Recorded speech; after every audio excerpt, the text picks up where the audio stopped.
महाराष्ट्राचे शेतमजुरीच्या 12व्या राज्य अधिवेशनाच्या जाहीर सभेचे अध्यक्ष, या राज्याचे अध्यक्ष म्हणून मारुती खंडारे, या जाहीर सभेसाठी उपस्थित असणारे व्यंकटेश,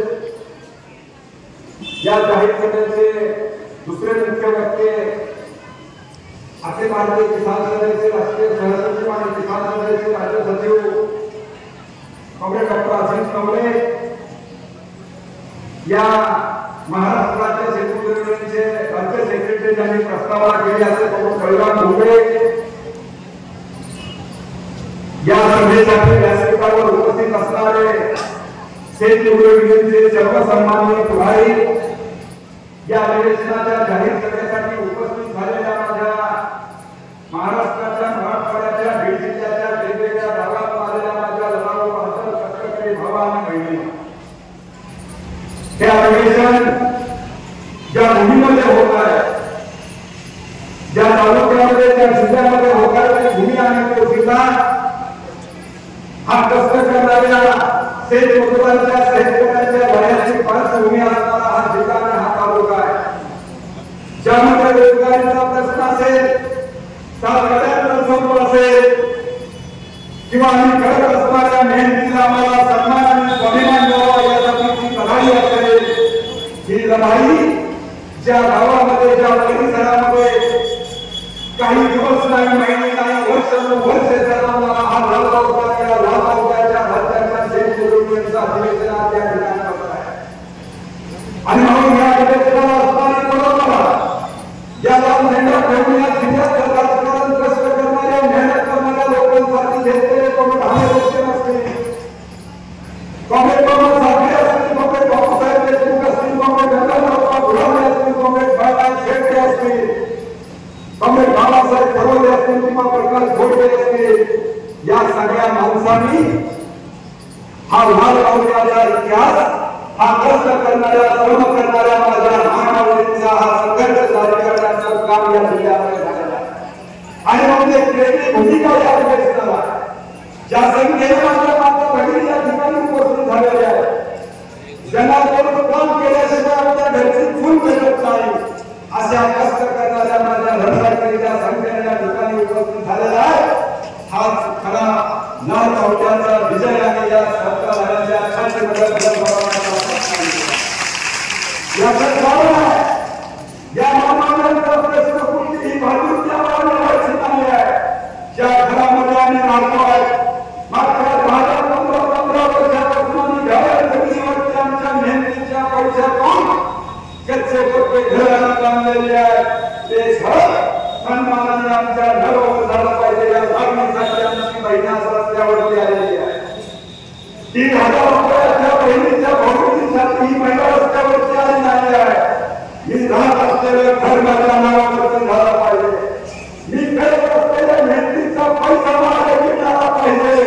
रॅशनचं सामान महिन्याला माझ्या लेकरांच्या घशात घालण्यासाठी गहू तांदूळ मला योग्य किमतीला योग्य प्रमाणात मिळाला पाहिजे. या मागणीसाठी आम्ही आज या अधिवेशनामध्ये चर्चा करणार आहोत.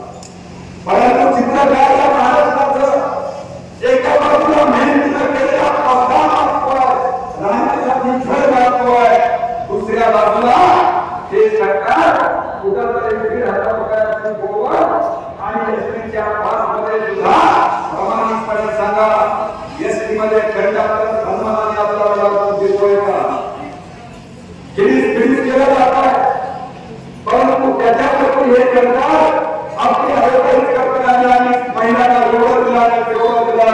परंतु हा लाल प्रश्न उपस्थित करतोय की ज्या महाराष्ट्राला फुले आंबेडकर नागरिकतेचा वारसा आहे, त्या महाराष्ट्रामध्ये आम्ही जन्माला घातलेले मुलं सुरक्षित आहेत का?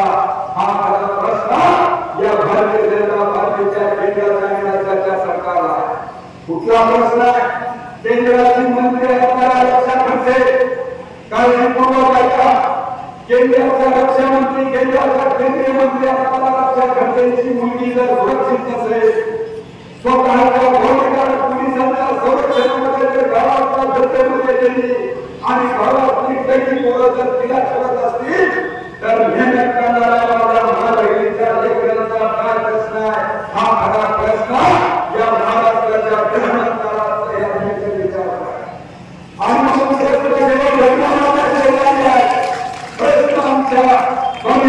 प्रश्न आमच्या सन्मानाला बनण्याचे प्रश्न आमच्या लेखकाच्या शिकण्याचे आहे हे प्रश्न सुद्धा या अधिवेशनामध्ये चर्चेला जाणार आहे.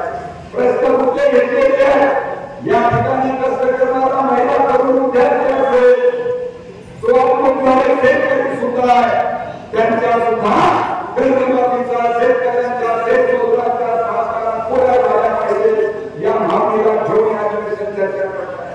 आणि म्हणून केंद्रात असणाऱ्या सरकारची काही विशेष कृषी विषयक काही समिती आहे या समितीनं सुद्धा सरकारला सूचित केलेलं आहे की या राज्याच्या शेतमजुरांना शेतकऱ्यांच्या कर्जमाफीच्या संदर्भात निर्णय तुम्हाला घ्यावा लागणार आहे.